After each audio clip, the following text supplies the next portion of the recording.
I'm at one of the most beautiful places on earth. This is the place God Rama and Lakshmana met Hanuman Ji in search of Goddess Sita. And also this is the birthplace of Hanuman Ji. Yes, I'm in the Angkor part of India, Hampi, Karnataka.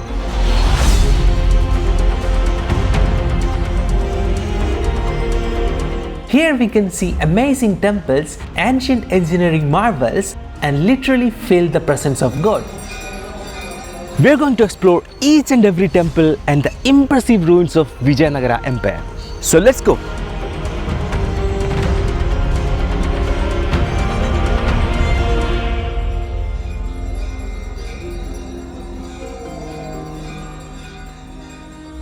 The original name of Hampi was Pampa Kshetra.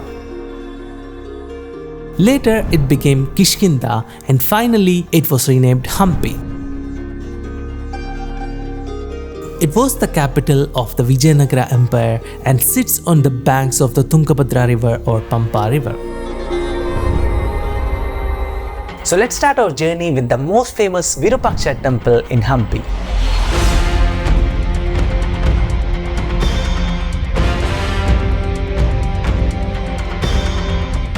This temple is dedicated to God Shiva, who is worshipped as Virupaksheshwara and Goddess Parvathi as Pampa Devi. The name Virupaksha comes from God Shiva's third eye, which he used to melt or deform Manmada, the god of love, when Manmada disturbed his meditation. The history goes like this. Goddess Sati, the daughter of Daksha, married God Shiva against her father's wishes. When Daksha insulted God Shiva, Goddess Sati was so upset that she set herself on fire. Grieving, God Shiva went into deep meditation. Meanwhile, the demon Tarakasura had obtained a boon that only the son of God Shiva could defeat him. To ensure God Shiva would come out of his meditation and marry Goddess Parvathi, who was Goddess Sati reborn, the gods sent Kama Deva to shoot an arrow of love at God Shiva. This act was intended to ignite God Shiva's love and desire for Goddess Parvathi, ultimately leading their union and the birth of their son Kartikeya, who would later defeat Tarakasura. To bring him back, Kama Deva shot an arrow of love or Manmada Baanam at him. This angered God Shiva, who opened his third eye and burned Kama Deva to ashes. Rati, Kama Deva's wife, begged God Shiva for mercy. Touched by her love, God Shiva brought Kama Deva back, but only in a spiritual form, so that love could continue in the world. Virupa means deformed and aksha means eye, creating the name Virupaksha. Near the temple, there is a sacred pond called Manmatha Theertha. It is believed that the boulders nearby also melted with Manmada, and the fluid stream flowed into this pond. Dipping in this sacred pond purifies people and cleanses them of all their sins. God Shiva is also known here as Pampapati because his consort Goddess Parvathi is known here as Pampambika. The main Shivlinga in this temple is Swayambhu or self-manifested. After calming down, God Shiva called Goddess Parvati to this location and they were married here. The exact spot where they married formed a Swayambhu Linga, which is the current Shivlinga of this temple. In front of this temple, we can see the ruins of a huge open market called Hampi Bazaar.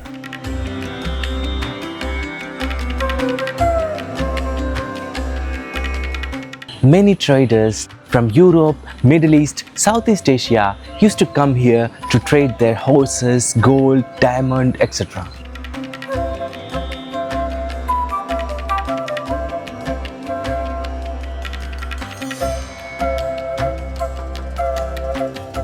The main Gopura of this temple called Bisappaya Gopura was built in the Dravidian style. This 11-story Gopura stands 165 feet tall.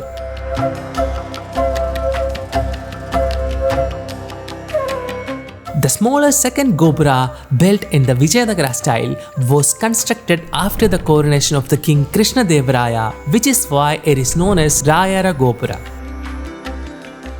Both of these Gopuras face towards the east.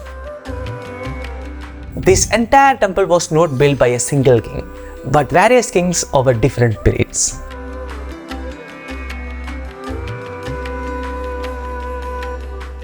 On the left side of the Rayara Gopura, we can see the ancient Sabha Mandapa or gathering hall with many pillars. Inside, it is the temple kitchen.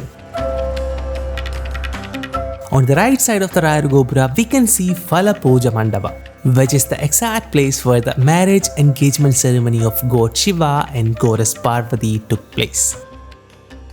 These buildings on the left and right were guest houses for pilgrims.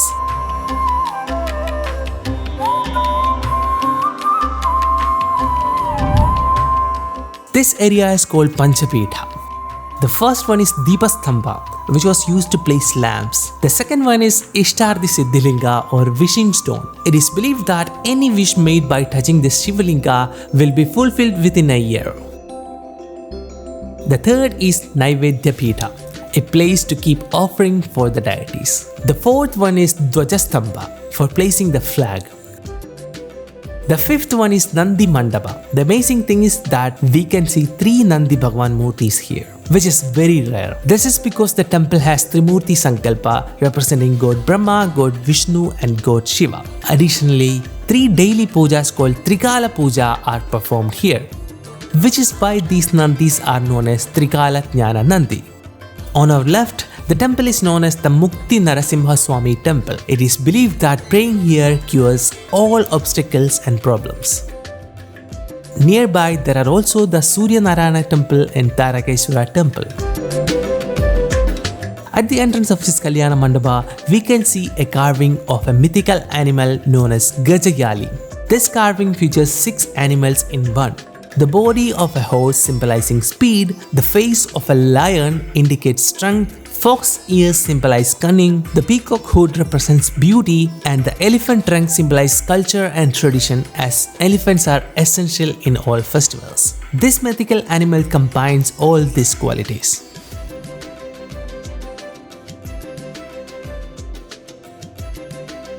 This is the Kalyanotsava or marriage function of God Shiva and Goddess Parvathi, known as Girija Kalyana. The roof is decorated with numerous paintings depicting the history of the temple, the wedding of God Shiva and Goddess Parvathi, the 10 avatars of God Vishnu, scenes from the Mahabharata, the coronation of King Krishna Devaraya, and a golden mask donated by the king to the temple. This mask is installed on the main deity only on special occasions. The colors used in these paintings were made from fruits, vegetables, flowers, and plant extracts. Even now, the paintings look vibrant and beautiful.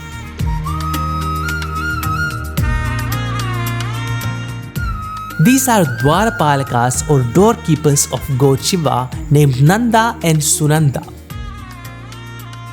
This is an interesting chain. It is believed that those unable to bear a child, if they perform the cradle service here for the deities, will be blessed with a child within a year. The main entrance is reserved for only the royal family members, while others need to use the left entrance to go to the Garbhagriha.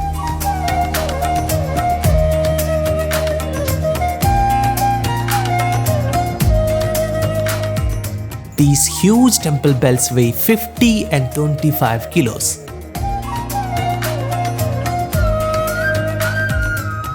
In ancient times, this stone was used to make sandal paste for application on Shivalinga. Behind the main Garbhagriha or the Sanctum Sanctorium, there is a temple dedicated to the Kurma Avatara of Mahavishnu. An amazing feature behind this temple is the inverted shadow on the temple wall, which acts like a projector. The shadow of the main tower falls on the wall in the Salu Mandapa around 300 feet away. What is interesting is that the shadow is inverted. This temple's inverted shadow mystery has fascinated many. In the morning you can see shadow as dark, in the afternoon as white, and in the evening as golden. Remarkably, the inverted shadow remains constant throughout the day and does not change its shape or position as the sun moves across the sky. There's a scientific explanation of this phenomenon known as pinhole camera method. What is truly astounding is the use of this principle of the light on a gigantic scale, and that too in ancient times. Nearby, there are two temples dedicated to Goddess Pampa Devi and Goddess Bhuvaneshwari. Not finished yet. Now we are going to the underground temple called Gulganji Mahadeva Temple.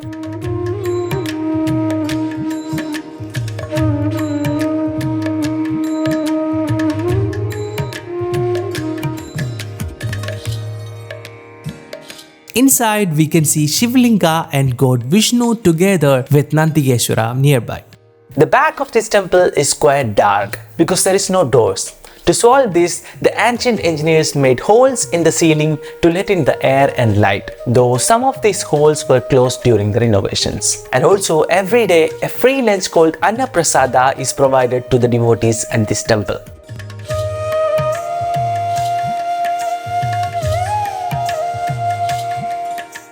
Right now we are behind the Virupaksha Temple, and behind me you can see a beautiful step well. It is called Loka Pavani step well, and it is believed that taking a bath in this step well can wash away all our sins.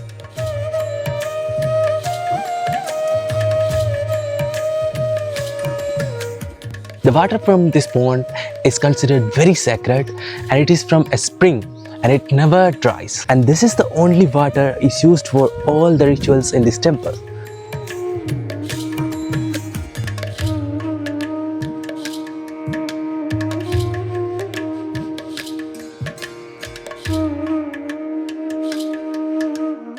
Let's go near to the river. In ancient times, all religious celebration used to be held here.